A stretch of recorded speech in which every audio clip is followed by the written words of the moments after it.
Pemerintah Kota Bogor berencana menganggarkan dana untuk membeli bus listrik asal Tiongkok. Rencana wali kota itu ditentang DPRD yang menganggap pendanaan untuk COVID lebih mendesak.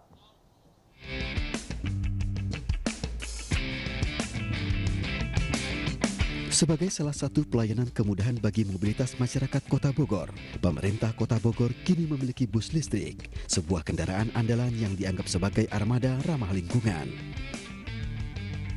Bus ini dapat dinikmati warga Kota Bogor secara gratis selama 1 bulan mendatang dengan rute Terminal Baranang Siang menuju Terminal Bubulak Bogor.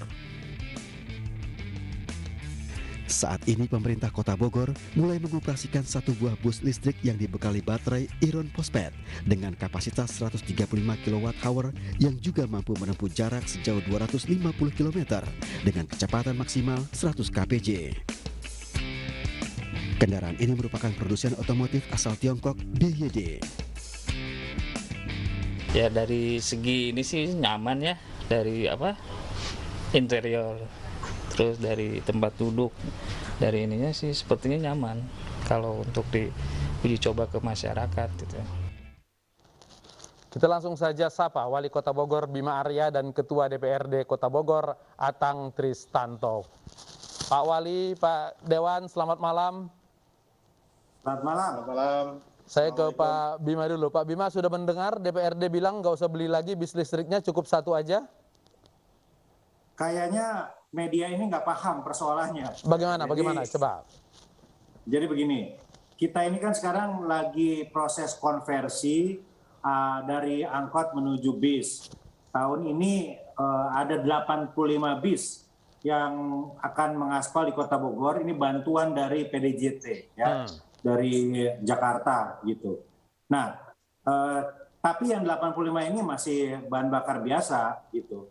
Nah, karena kita memang targetnya akan menjadi kota yang ramah lingkungan dengan transportasi hijau, kita ingin untuk secara bertahap transportasi itu diarahkan, kalau nggak gas ya listrik, kira-kira begitu.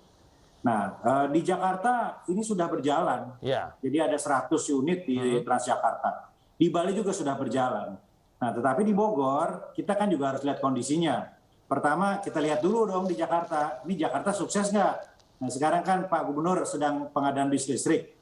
Nah, kita lihat dulu di Jakarta, oke nggak? Nah, sekarang kita ada 1 dipinjamkan yang juga akan dipakai di Jakarta. Nah, kita lihat juga ini barangnya bagus nggak, cocok nggak dengan Bogor gitu. Nah, kalau misalnya bagus, baru kemudian kita sambil diskusi dengan teman-teman Dewan, kita akan lihat prioritasnya.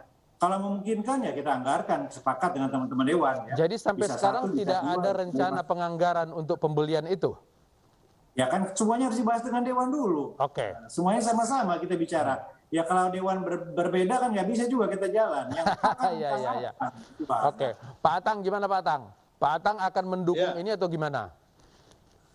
Ya, pertama kita melihat dari sisi tujuan bahwa rencanaan penggunaan bis listrik ini sebagai armada yang menghadirkan transportasi ramah lingkungan, saya kira itu bagus. Tapi kita perlu ada kajian yang sangat mendalam, tidak bisa gegabah ya.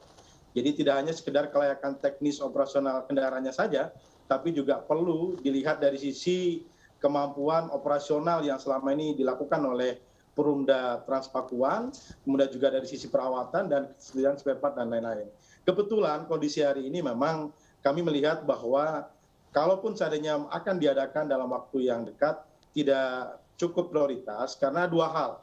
Yang pertama adalah kondisi dari Perumda Transpakuan yang mana tentu akan menjadi backbone dari pelaksanaan operasional bis listrik ini yang selama 10 tahun terakhir ini kurang menggembirakan.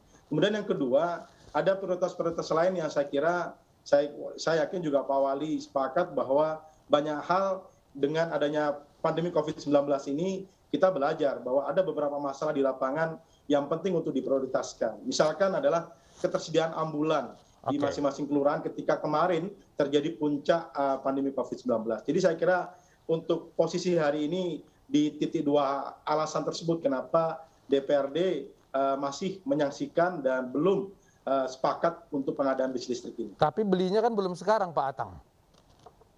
Ya, kalaupun seandainya misalkan tahun depan, katakanlah tadi ada satu armada yang uji coba, dan kalau seandainya misalkan dari sisi kajian operasional dan lain-lain kira-kira mencukupi, adapun misalkan tahun depan dilakukan, kami ingin ada garansi betul bahwa performance dari Perumda Transpakuan ini bisa kembali baik. Karena selama berdiri, Perumda Transpakuan ini selalu rugi. Ada 30 armada bis yang dulunya disiapkan, hari ini yang relatif layak pakai tidak lebih dari 2 digit. Gitu. Okay. Jadi saya kira untuk kemudian niatan baik, semangat yang bagus, menghadirkan transportasi ramah lingkungan, harus disiapkan juga secara hitung-hitungan kekuatan finansial kita. Jangan sampai semangat yang kuat ini kemudian nanti justru menimbulkan permasalahan di kemudian hari karena ketidaksiapan kita. Baik, Pak Bima, prioritas bis listrik ini semendesak apa? Jadi ada 3 hal yang sangat penting untuk mendasari kebijakan kita.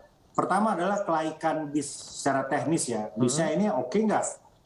Bisa nggak di Bogor gitu. Yang kedua adalah manajemen bus. Seperti yang disampaikan Kang Atang tadi, betul. Kita harus pastikan bahwa nanti pengelolaan bis ini semuanya sudah siap. Kalau manajemennya nggak siap, ya nggak bisa dipaksakan. Dan yang ketiga adalah kapasitas fiskal kita. Jadi pasti nanti akan ada proses pembicaraan dengan Dewan. Kalau misalnya hitung-hitungannya nggak mungkin, ya nggak bisa dipaksakan juga. Saya sepakat. Kita harus fokus kepada hal-hal yang penting. Katakanlah misalnya, nanti ada multiple varian ya. Ya mungkin saja nanti akan lebih panjang lagi pandeminya. Kita butuh membangun infrastruktur rumah sakit yang tentunya jauh lebih darurat. Okay. Kemudian ketika kita didera krisis ekonomi, pasti akan ada refocusing. Ya, ngapain kita ngadain bis listrik? Mendingan kita alokasikan untuk bansos, untuk UMKM dan lain-lainnya. Jadi saya kira terlalu dini kalau hari ini kita menyimpulkan bahwa ini sudah akan dieksekusi. Ya, enggak. Saya dan Ketua Dewan pasti bersepakat semuanya ada proses. Tapi paling tidak wacana ini bisa dicerna oleh publik ya bahwa konsep transportasi kita seperti ini ke depan, rencananya begini, tapi itu semua tentu akan disesuaikan dengan banyak hal seperti yang Ketua Dewan sampaikan tadi. Baik, Kang Atang, ukuran-ukuran apa yang kemudian baru nanti Dewan mengizinkan Mas Bima membeli bis listrik ini?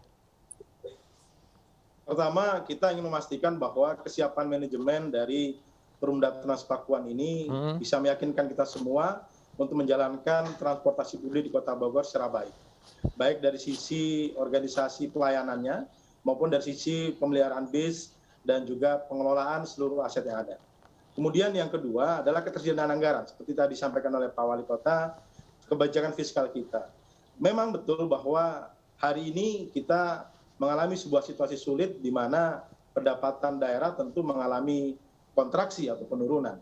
Dan juga di sisi lain kita sama-sama belajar dari kasus kemarin ketika pandemi COVID begitu luar biasa, dan kejadian kasus harian positif naik sangat tinggi sekali, kita kesulitan adanya ketersediaan fasilitas rumah sakit, kemudian ketersediaan angkutan ambulan itu sendiri, ketersediaan obat, ketersediaan oksigen, dan lain-lain. Maka kalau dilihat dari itu semua, sebenarnya kalau seandainya tadi kesiapan manajemen itu bagus, kemudian yang kedua, semua kebutuhan prioritas sudah terpenuhi, yaitu peningkatan ekonomi masyarakat di tengah PPKM yang kita juga tidak tahu ya sampai kapan, dan pandemi ini juga sampai kapan, kemudian penanganan kesehatan dalam hal ketersediaan rumah sakit, tenaga kesehatan maupun juga oksigen dan juga angkutan ambulan tadi, saya kira ini bisa dipertimbangkan. Tapi satu lagi, kita tidak ingin bahwa semua hal yang dilakukan ini dilakukan secara gegabah. Dan saya sering kali diskusi dengan Kang Bima Arya bahwa ini bisa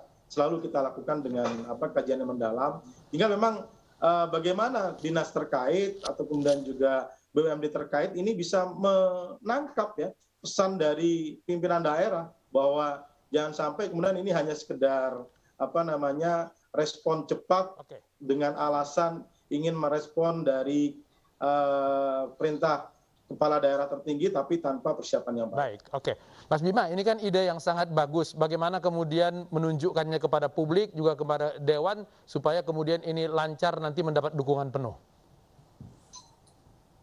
Begini, yang pertama, sekarang ini kan akan berproses 85 bis, akan menggantikan 200 lebih angkot.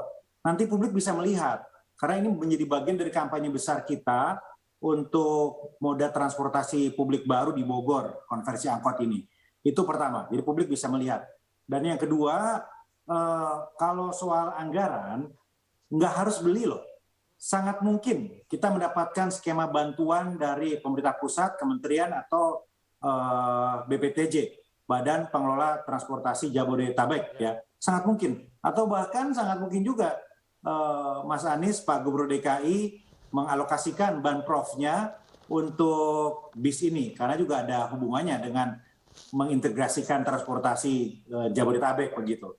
Jadi saya kira nggak ada persoalan ya. Oke. Kita pasti sangat menimbang banyak faktor dan semuanya dilakukan dengan hati-hati, tidak terburu-buru seperti yang Ketua Dewan tadi sampaikan. Oke, Kang Atang, kalau ternyata ini tidak harus membeli, berarti tidak terkait dengan anggaran saat ini, oke-oke aja ini bis listrik?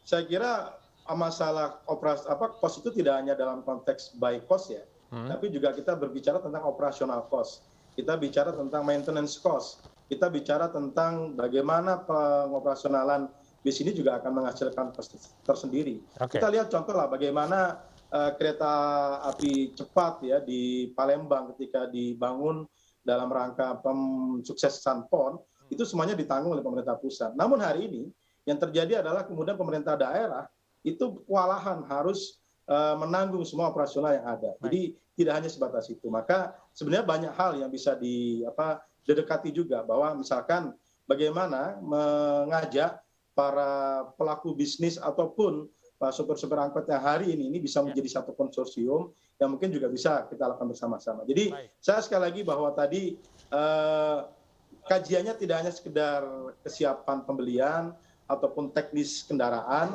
tapi juga dari kesiapan operasional, perawatan, termasuk juga ketersediaan spare part gitu. Dan sampai sudah jalan, ternyata di tengah jalan spare part nggak ada, susah juga nggak jalan. Gitu. Baik, mudah-mudahan pertemuan malam ini Kang Tatang dan Kang Bima menjadikan Bogor jauh lebih baik lagi ke depan. Terima kasih.